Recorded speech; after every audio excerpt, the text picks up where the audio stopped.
action this afternoon against the New York Knicks. And Ben Simmons, he's got the headband on. So headband shorty. Look, that's where he plays exceptionally well around the rim.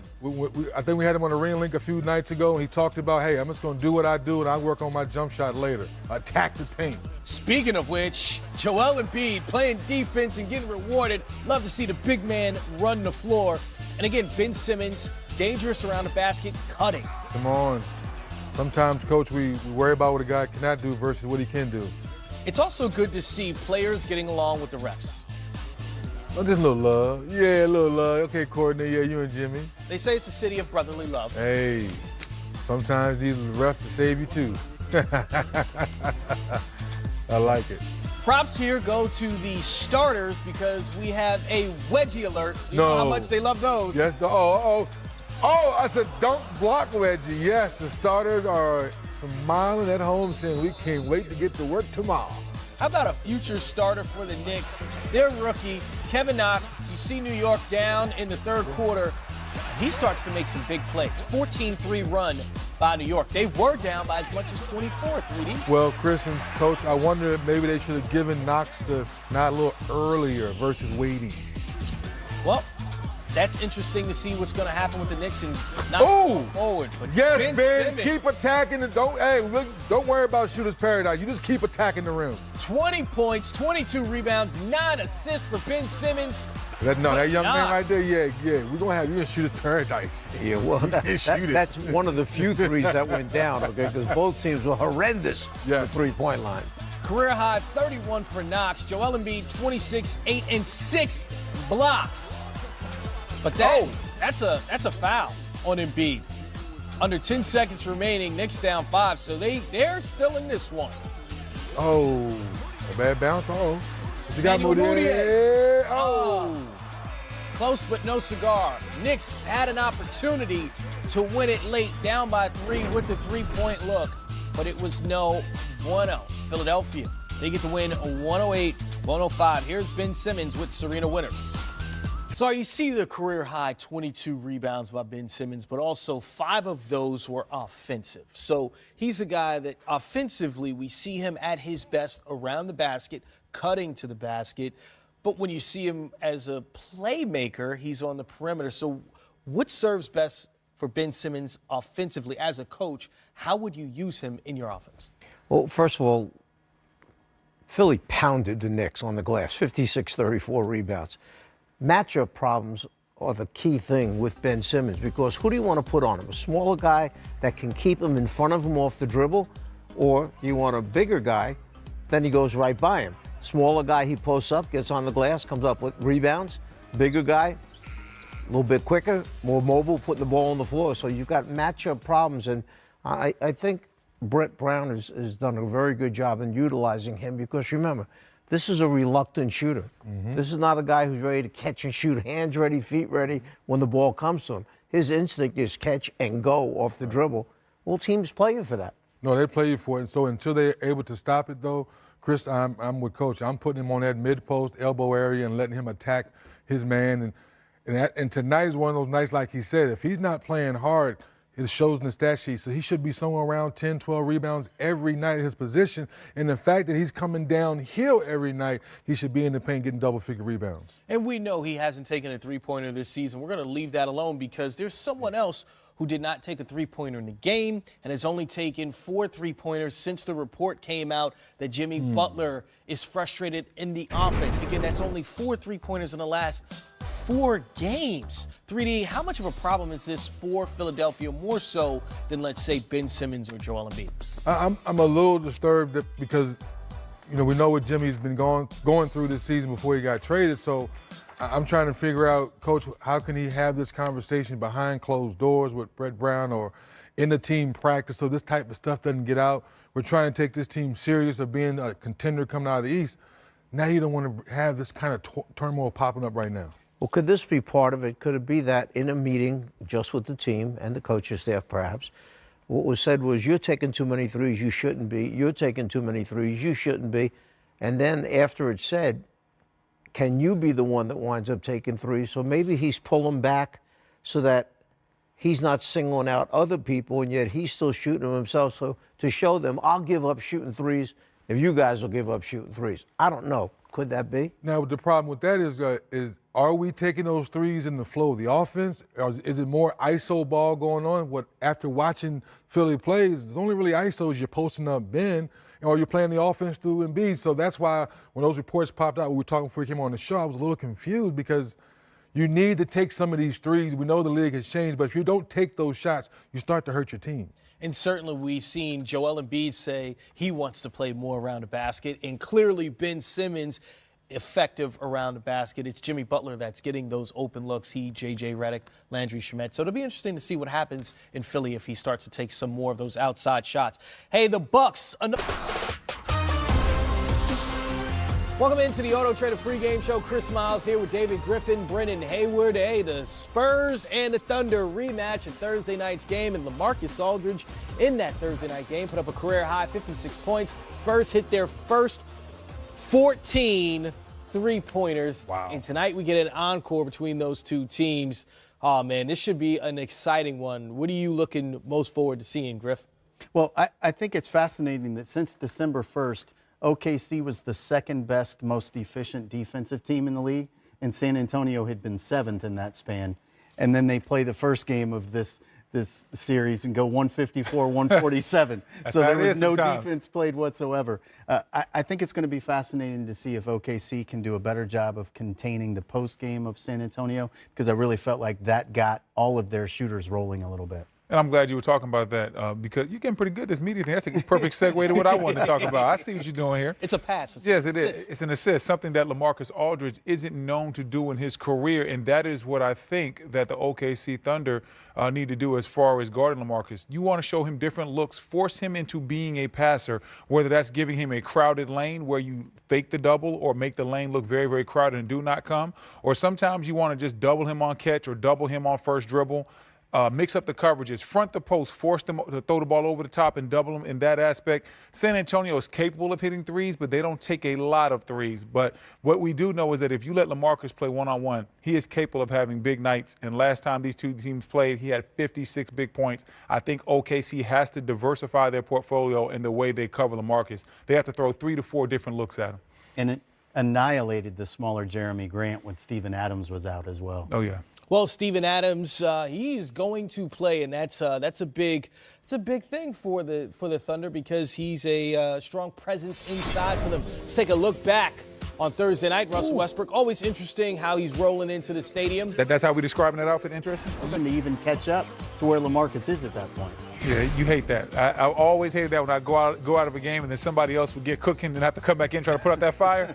Boy, it can get tough. It can get tough at times. And just looking at that box score, seeing a guy like Terrence Ferguson, 21.7, 12 from the field. We keep saying with Oklahoma City, if they just had that third guy, right? And Jeremy Grant also with a really good game. Of those players, do you trust them to continue to excel and get better? Do you think that those guys have a higher ceiling? Well, I think Jeremy Grant is almost among a very elite group of people in this league. There are 5 position defenders. They've used Jeremy Grant on everybody from 1s to 5s. And there are times like LaMarcus Aldridge where he's just too small to handle someone in the post, but he's having a career year. But I could be in the minority. I've always thought of them as a big 3. Even last year I thought of them as a big 3. It's just Steven Adams is the 3rd in that group for me. At a bare minimum, he is a truly elite role player. At a bare minimum, and very much the same way that Draymond Green is for Golden State. I think he's a high-level role player. I don't really see him in that big 3 because when I think of the big 3, I think of 3 really, really super dynamic offensive guys most of the time. Like when I think of, Golden State's big 3, I think of Clay, Steph, and Durant. When I think of OKC, I think of the big 2, and I think of Steven Adams being a super, super duper role player who plays his role to the best of his abilities. And so that's why I view him at. But to go to your point about shooting, I do think they still need an elite shooter. I like what Grant has done. I think he's improved a lot. To your point, Griff, he is a guy that plays tremendous defense and probably the most versatile defender in the league. But when you talk about a playoff series, and you talk about teams shrinking the floor against Paul George and Russell Westbrook, they're going to give guys like Ferguson, Grant, Schroeder, all the jumpers they can handle, because if you're a team, you're saying, hey, I know Paul George is good enough to beat me. I know Russell Westbrook is good enough to beat me. But I don't know if Ferguson can hit 3 out of 7 jump shots 7 games in a row in the series. I don't know if a guy like Schroeder, who's an excellent driver and gives them good minutes, I don't know if he can beat me consistently from the perimeter. And that is what teams will try to do, kind of similar to how OKC was built before Durant left. And they would make the guys like Robertson and Dion Waiters beat them, because you know that you don't know, but you'll live with those guys beating you. I think they need a shooter. Well, looking at their front line, Steven Adams with the ankle issue, he will play again tonight. But how do you view their depth? Let's say, for instance, you see him go down with the ankle. If he has an issue late in the season, or if he gets into foul trouble in a game, what do you think of their depth up front?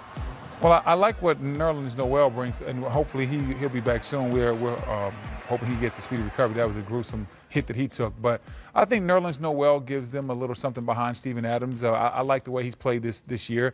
He's solid. He's not Steven Adams. He's not on his level, but he can give them something on the inside, so they have a little bit of a post presence when Steven Adams isn't playing. Patrick Patterson absolutely was not an answer for them the other night on LaMarcus Aldridge. The fewer minutes he can play in this particular matchup, the better. But again, in the absence of Nerlens Noel, they really don't have anything behind Steven Adams. Certainly, Steven Adams, you see him moving nicely, looking like he's going to be able to perform tonight for the Oklahoma City Thunder as they face the San Antonio Spurs. That last game on Thursday night, instant classic. What's going to happen tonight? We're going to find out in a few minutes. Karl Anthony Towns, 27 rebounds, the most by an NBA player this season. 27 points to go along with that. Oh, yeah, and a stop on Anthony Davis in the final seconds of this one. Just an amazing performance from him. And he just seems aggressive. And this is what we thought we would get from him at the end of last season, beginning of this season. He's certainly out of his shell. Yeah, he's taken over as the leader that they wanted him to be. You heard during that broadcast that he's starting to lead some of the other young guys as well. And the rebounding performance stands out to me among the many things that's unique right now with this version of Karl Anthony Towns. I agree with you totally. He's having a great. He's doing great from a rebounding standpoint and from a scoring standpoint, and he's now the leader. I think that trade kind of worked out for both teams. Philly needed somebody like Jimmy Butler to score on the perimeter, and Minnesota kind of needed Jimmy Butler to be out of the way so that Karl could become who they envisioned him being, because it was just never going to work with Jimmy there. And that's not a knock on Jimmy. It was just he was in the way of the growth of Karl Anthony Towns. We're seeing him play a lot better basketball right now.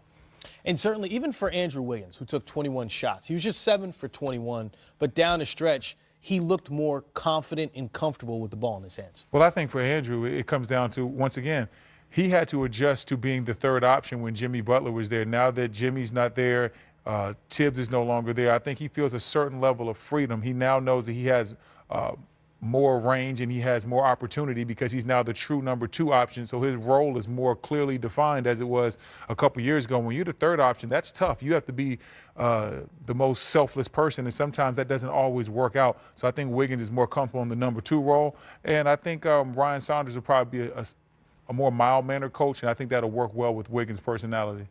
Well, I think you saw their second best player today might have been their bench as a whole. They outscored the Pelicans 36-7 off the bench. And with Mirotić now playing just his second game back after missing 16 games, and Peyton finding form, trying to find form after missing 31 games, he's only in his 6th game. It's unfortunate in the Western Conference that you say this because it's such an unforgiving conference. But they're now 3 games back in the loss column of a playoff spot, and this New Orleans team doesn't really have the time to find a rhythm. They need to just hit the ground running right now, and it's hurting them. When you look at the situation in New Orleans, a lot of times the conversation is, oh, Anthony Davis, well, he needs to do a little bit more. But when you look at that bench, they only have 2 guys that scored off that New Orleans Pelicans bench. You can't expect to win games, especially if you're trying to make a playoff push. Like the Pelicans and the Timberwolves are 2 teams in that playoff picture. But if you're not getting bench production, that's going to be tough, right? Yeah, how many people scored off the bench? 2. And they got 13 points total. It was 9 from Mirotić and 4 from Darius Miller. I'm sorry, 3 players. Frank Jackson also with 4. Wow. Yeah, So 3 players. It's going to be really hard to score with that level of bench production because you sometimes need a little bit of pop off your bench, just something that can give your starters a little bit of a blow, or when you go to your bench can lift your team up. When your bench is struggling like that, that's not a good sign. Well, what you really see that they lack, Anthony Davis had 5 fouls late in this game. And there was a situation where it's a 3-point game. Karl Anthony Towns gets the ball on the left wing and just rips and goes right by Mirotic. Well, that needs to be Anthony Davis guarding him, but he's got 5 fouls. They don't have another defensive big that they can put into a game to do anything to stem the tide against a guy like Karl Anthony Towns. They just don't have the depth of size right now for a lot of different reasons, and it showed tonight again. Yeah, that's certainly an issue that New Orleans clearly has. And then flipping back over to Minnesota and looking where they're headed, Ryan Saunders, now 2-1 as the head coach there. That's a situation where this time last week it was like, okay, they made a change. It seems as if this team, win or lose, they're headed in the right direction as far as where their mindset is. Well, I think sometimes it's about, is everybody on the same page? And fair or foul, I don't think a lot of the younger players were on the same page with Coach Tibbs. And so if you realize that and your management going forward, then you have to get somebody in there that relates to those younger guys, can convey the message that you want conveyed from upper management standpoint, and then we can move forward with that plan. And I think Ryan Saunders fits that mold. And you can tell they're buying into it. Yes, certainly great to see Karl Anthony Towns, Anthony Davis go at it.